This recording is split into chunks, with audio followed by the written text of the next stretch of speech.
So hello everyone, welcome to my channel, and in this video I'll be explaining the problem car fleet. So this problem is a little bit tougher than medium because it is like a little bit difficult to get hold of the idea that what is happening, and once you get the idea of the problem, then to solve the problem it will become quite easy. So without any further ado, let's get into the problem. So in the problem, basically I have been given a position of some cars and their speeds and the target distance, and I have to tell like how many cars, how many fleets will arrive. So one fleet is a group of cars that move together. I hope you have already read the problem thoroughly.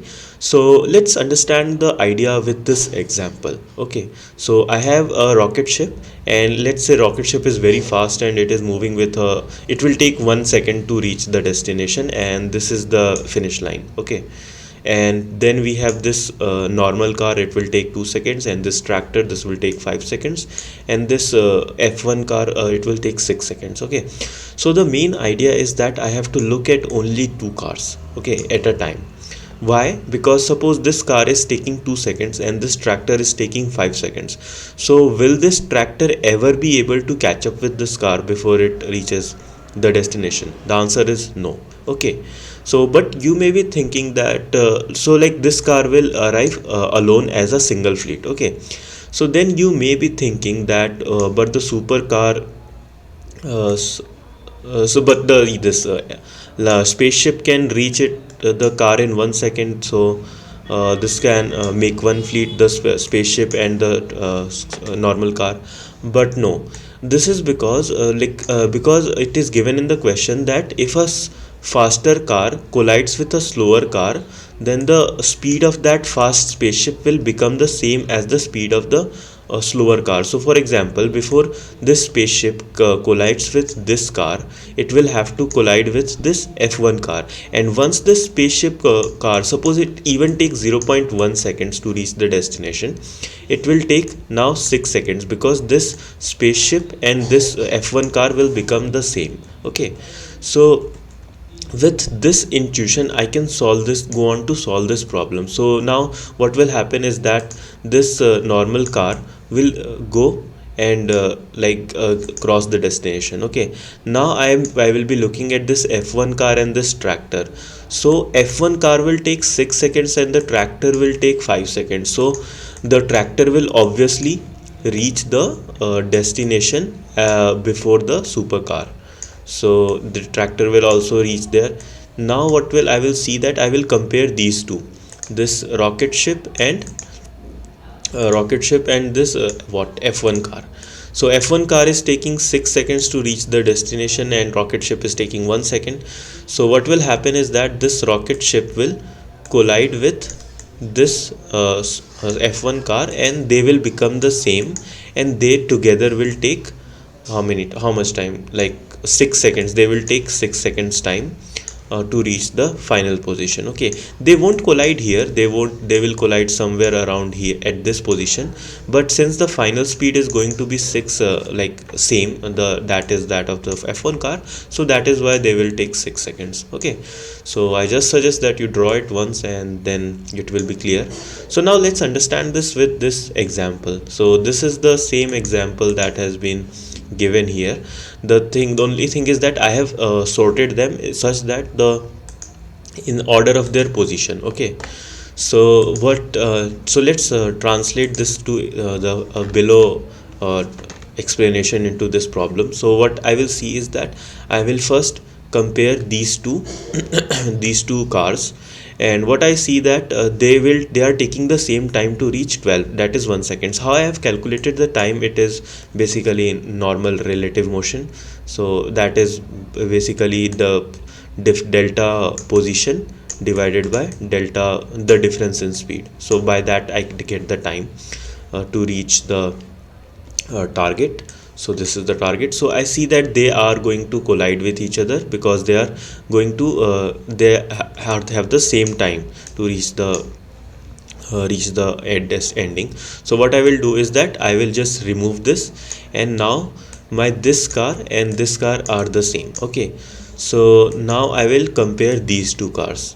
In these two cars, what I say that see is that this car will never be able to catch up with this car. So I get my first answer, that I have my first fleet is arrived, and I will erase this. Okay, now I will compare these two cars. Now I see is that what I see is that this car is taking 3 seconds and this car is taking 7 seconds. So it means that this car will arrive at the destination earlier, so which means that they are going to collide at some point of time. So what it means that I will erase this car and my new fleet will become this. So now I will be comparing this car and this car. So what I find here is that this car is before car is never going to catch up, because it is taking 7 seconds and it is taking 12 seconds. So this will arrive before this car. So I will just remove it from my like this example and increase the number of fleet. Now only one car is remaining, so it means that it will arrive as a single fleet. So my answer is 3. Okay, so how do I translate this to my coding part? Is that since I am comparing two cars at a time and then I am removing one and like pushing and removing, so what I thought was priority queue would be the best data structure, because like you can do it otherwise also, but you'll have to create some your own data and write some comparison functions. So I thought priority queue will be the best approach. So let's code it. It will become more and more clear as I code it and explain. The code is not that big, so let's begin coding. So just let me go full screen. Okay, so priority underscore QUEUE priority queue, and the priority queue is going to be of this type. It's going to be a vector which will have 3 values like position, speed and time. So that's why I will make a vector double. I have taken double because I will tell you double because I am going to calculate this time. I am going to do this operation delta p by delta s. So this time can be in fractions also. It may be 12.5 or 3.6 something. So that's why I am making the vector of double type. So now what I will do is that I will just fill this priority queue. So for int I is equal to 0, I less than what, post dot size I plus plus, and what I am going to do is that first I will calculate the time remaining, that the time that a current car will take to arrive at the destination. So double time is equal to double d minus position of I divided by speed I. So this equation will give me the time that is going to be taken by a car to arrive at destination. Now I will just push all this into my priority queue, pq dot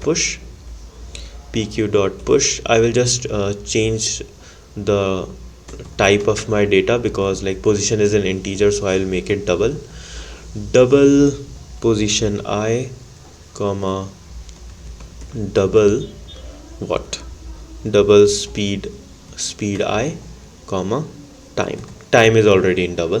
So now I have made my priority queue. Now what has to be done is that just I will write one question, that if there is no car in the, I have given the pq dot size is equal to 0, then I will return 0, because if there is no car in the fleet, then I will obviously return 0. Now I will make a variable int fleet is equal to 0. So initially fleet is 0. Now I will write a while function, while true. I will break the while function from inside. So what the breaking point is going to be is that if pq dot size is equal to 1, that is in my current priority queue there is only one car remaining.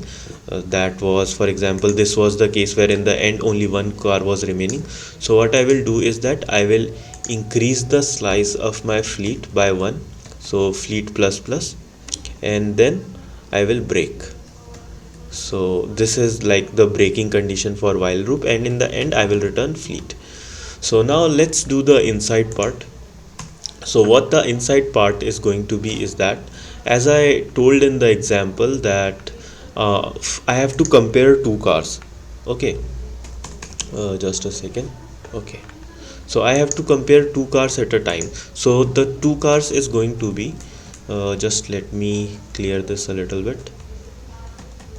Oh, come on.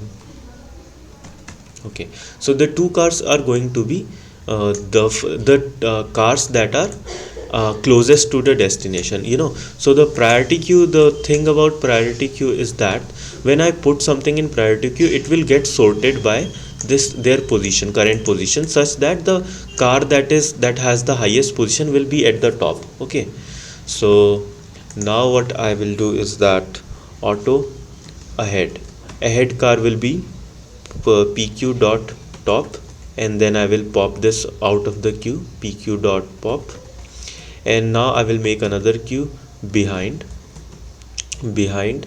pq dot top and pq dot pop. Okay, so now it is very simple. From now I just have to check that if pq sorry if pq ahead 2 is uh, pq ahead is greater than or equal to behind 2.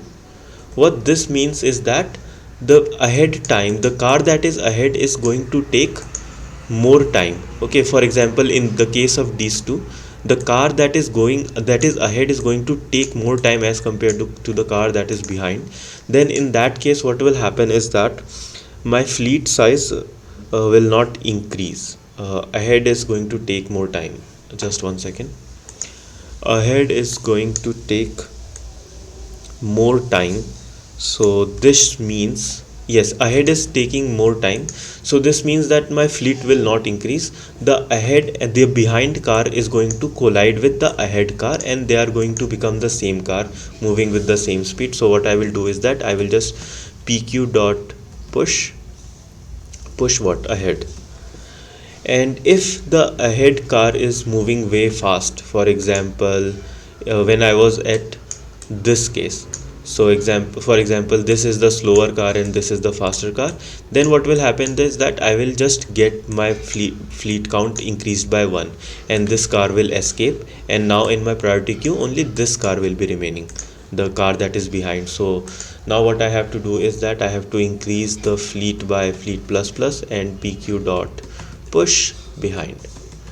So that's the code. So just let me minimize a little bit. So now let's just check this code for any syntax errors. I hope everything is fine. So it is accepted, it is running. Now I will submit it. So it has been submitted. So it's not one of the, it is quite a good code, but it's not one of the best. Like 236 milliseconds is not a bad time, just the other codes are way better, but it is easier to understand. So what I have done basically is that I have used a priority queue to store my car's position, time, and speed and time remaining. So that's the thing, actually this gets the job done. I think speed is not necessary though. Yeah, speed is not necessary. So even if I omit my speed from the priority queue, then what will happen is that this will become 1. And now let's test it again. It may be faster this time. Okay, now let's run it. Yes, not a big difference in time, but speed is not necessary. So if this video was helpful to you, then please subscribe this channel. Thank you and have a nice day.